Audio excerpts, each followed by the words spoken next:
आपके छोटे भाई की तरह मैं यहाँ पर हमेशा उपलब्ध रहूँगा। मैं निशांत भाई को भी बहुत बधाई देना चाहूँगा। आईआईटी मुंबई, बहुत अच्छा आपका बैकग्राउंड और जिस तरह से इन्होंने आज एक्सप्लेन किया बहुत अच्छा लगा। क्यों ना हम मिलके एक वाई कॉम्बिनेटर जैसा यहाँ बनाएं। वाई कॉम्बिनेटर एक ऐसा सिस्टम है यूएस में, सिलिकॉन वैली में, जिसमें स्टार्टअप्स को एक बहुत मेथोडिकल वे से मेंटोरशिप मिलती है। और स्टार्टअप्स को अगर मेंटोरशिप मिले तो उसमें बहुत सारे आगे बढ़ने के प्रयास सक्सेसफुल हो पाते हैं। जैसे आज अभी रेलवे के जिस कॉन्सेप्ट को तन्मय और चारू लेके आए थे, अच्छा लगा देख के। अगर ये प्रेजेंटेशन तक ही रह जाता तो शायद एक बहुत अच्छा पौधा बीज तक ही सीमित रह जाता, लेकिन आज एक अच्छा मौका मिला है। जनरल मैनेजर साहब है यहाँ पर, आज वो आपको एक इतनी अच्छी अपॉर्चुनिटी देंगे जिससे कि आप उस कॉन्सेप्ट को डेवलप कर सको प्रोडक्ट की तरफ। तो वाई कॉम्बिनेटर में इस तरह का कॉन्सेप्ट है जिसमें स्टार्टअप्स, आइडिया देने वाले और मेंटोरिंग के लिए और वेंचर कैपिटल सब मिलके एक साथ आगे बढ़ सकते हैं। तो मैं लघु उद्योग भारती के साथ और निशांत जी के साथ और राज्य सरकार के साथ, कर्नल साहब आपके साथ मिलके हम लोग एक कॉन्सेप्ट बनाते हैं जिसमें जयपुर में एक इस लेवल का इंक्यूबेशन सेंटर स्टार्ट कर सकें, वो अपना एक प्रयास रहेगा। मैं श्री योगेंद्र शर्मा जी को भी धन्यवाद देना चाहूँगा। आपने बहुत ही अच्छे शब्दों में लघु उद्योग भारती का क्या काम हो रहा है वो बताया, और बहुत ही सुंदर कविता के द्वारा राणा साहब ने जो कहा, मुझे पता चला कि हर हफ्ते एक कविता लिखते हैं, वो कविता का आनंद हमें भी मिले तो अच्छा है। बहन मंजू जी को, जिनके पिताजी ने भारतीय जनता पार्टी के एक कार्यकर्ता को गढ़ा, वैसे ही बहन मंजू जी जो हमेशा स्नेह रखती है, पार्लियामेंट में हो, पार्लियामेंट से बाहर, हमेशा आपको भी बहुत बहुत साधुवाद। और हमारे बहुत ही ऊर्जावान विधायक गोपाल जी शर्मा जी का भी बहुत बहुत धन्यवाद। भाई नरेश भाई, बहुत सारे साथी हैं जिनको मैं जानता हूं, सबका नाम एक एक करके नहीं बोलता हूं। रेलवे के और आईटी और इंफॉर्मेशन ब्रॉडकास्टिंग के अधिकारियों का भी बहुत बहुत यहाँ पर स्वागत है। साथियों, मैं अपनी बात 3 विषय रखूँगा और करीब 20 मिनट का आपका समय लूँगा। सबसे पहले साथियों, माननीय प्रधानमंत्री जी ने, माननीय वित्त मंत्री जी ने जो एक बहुत बड़ा देश के लिए फैसला लिया है, उसके लिए हम सब मिलकर माननीय प्रधानमंत्री जी को और माननीय वित्त मंत्री जी को साधुवाद दें। बहुत जोश के साथ, तालियां बजा के, करतल ध्वनि के साथ।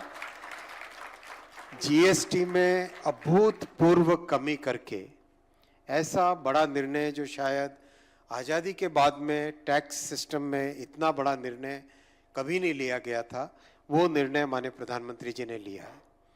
और 140 करोड़ देशवासियों के जीवन में दैनंदिन उपयोग की, डेली यूज़ में आने वाली चीज़ों का, चाहे सुबह के टूथब्रश से चालू हो या घर में उपयोग में आने वाले टीवी, छोटी कार, स्कूटी, हमारे स्टूडेंट्स के लिए काम में आने वाली चीज़ें।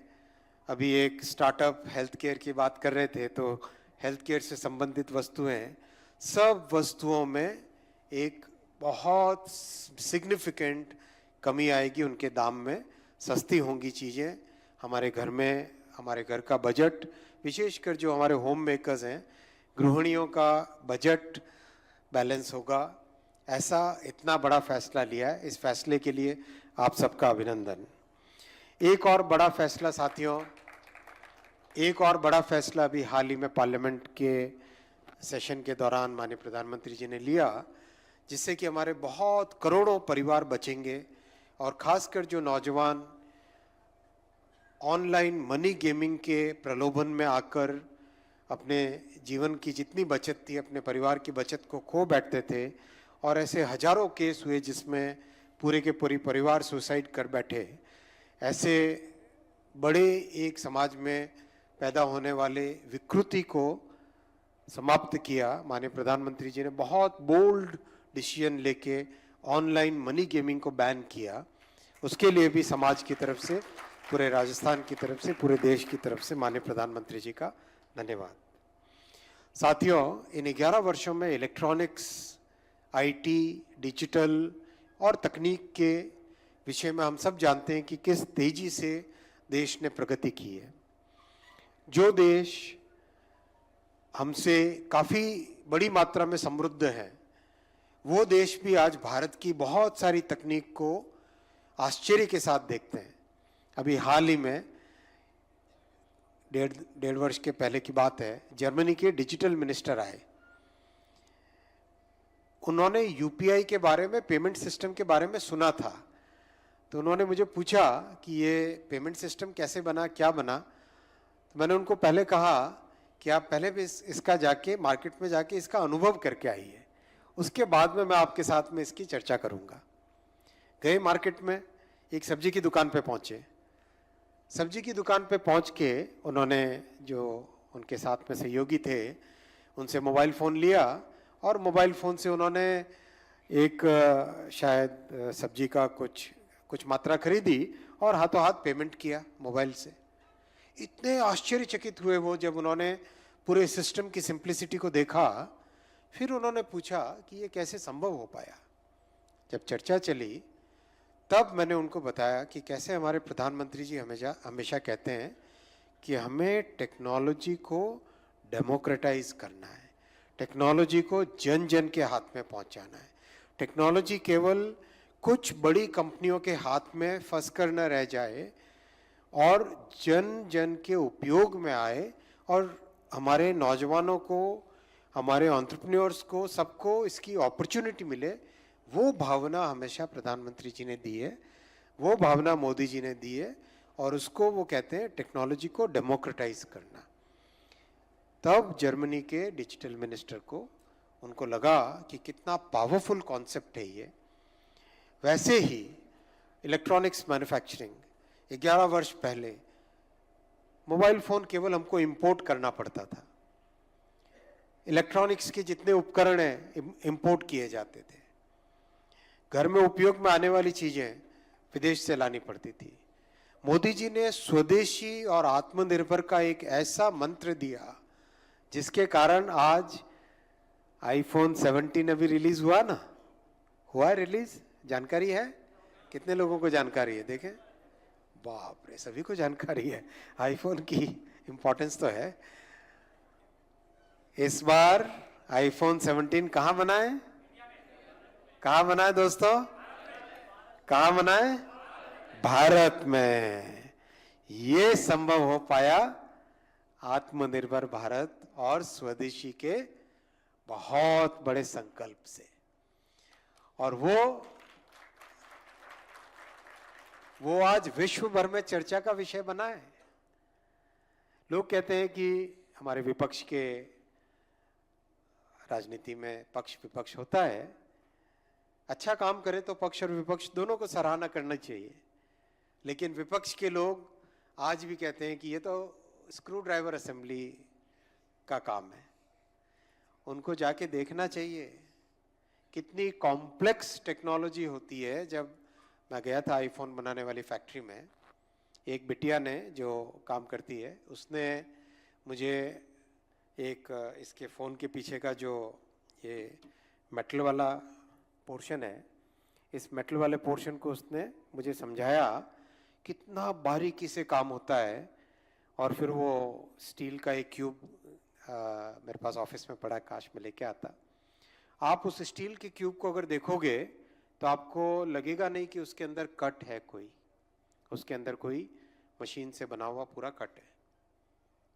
इतना बारीक, इतना फाइन काम है वो। लेकिन उस क्यूब को अगर खोलो तो उसके 8 हिस्से बन जाते हैं, और यूं आंख से देखने पे लगता भी नहीं कि वो एक सॉलिड क्यूब है या उसके 8 हिस्से हैं। इतना फाइन काम, इतना बारीक काम इन सब फैक्ट्रीज में होता है। तो ये सब संभव हो पाया क्योंकि एक बहुत तरीके से, सुनियोजित तरीके से, बहुत सोच समझ के, बहुत एक सिस्टमेटिक तरीके से इस इंडस्ट्री को डेवलप किया गया। आज ये इंडस्ट्री 11.5 लाख करोड़ रुपए की इंडस्ट्री बन चुकी है और इसमें 25 लाख लोगों को इसमें इलेक्ट्रॉनिक्स मैन्युफैक्चरिंग में रोजगार मिल रहा है। और स्टेप बाय स्टेप पहले फिनिश्ड प्रोडक्ट्स, फिर उसके कंपोनेंट्स, अभी इलेक्ट्रॉनिक्स कंपोनेंट मैन्युफैक्चरिंग स्कीम बनाई है, उसमें जो एप्लीकेशंस आई हैं साथियों, आप जानकर हैरान होंगे, 50,000 करोड़ रुपए का investment electronics component manufacturing scheme में आने के लिए एप्लीकेशंस आई है। 50,000 करोड़ रुपए का इन्वेस्टमेंट, लाखों रोजगार उससे सृजन होगा और एक देश में एक नया इकोसिस्टम बनेगा जिसमें न केवल हम भारत की ज़रूरतें पूरी कर सकेंगे बल्कि हम दुनिया भर में इन प्रोडक्ट्स को पहुंचाने लगेंगे। और जो दशकों से देश का हर टेक्नोलॉजी से जुड़ा व्यक्ति जिसका स्वप्न था, वो संकल्प भी हाल ही में पूरा हुआ। कौन सा संकल्प? हमारे टेक्नोलॉजी वाले साथी कोई बता सकेंगे? सेमीकंडक्टर की चिप भारत में बनने लगी। 1960 से ये प्रयास था, 1960 से प्रयास था, लेकिन मोदी जी का स्पष्ट विजन, स्पष्ट नीति, लेजर शार्प फोकस, उस काम से, उस कारण से आज ये संभव हो पाया। ये इलेक्ट्रॉनिक्स के लिए मेरा एक छोटा सा निवेदन है लघु उद्योग भारती से, मान्य प्रकाश जी भाई साहब से, क्या हम इलेक्ट्रॉनिक्स मैन्युफैक्चरिंग का इस लघु उद्योग भारती के सेंटर में बहुत अच्छा एक ट्रेनिंग का कार्यक्रम आयोजित कर सकते हैं? आपकी अनुमति मिल गई। हम यहाँ पर एक संकल्प लेते हैं, आज बड़ा संकल्प लेते हैं, कर सकते हैं? बड़ा संकल्प लेते हैं कि हम 5,000 नौजवानों को इलेक्ट्रॉनिक्स मैन्युफैक्चरिंग में ट्रेनिंग देंगे अपने लघु उद्योग भारती में।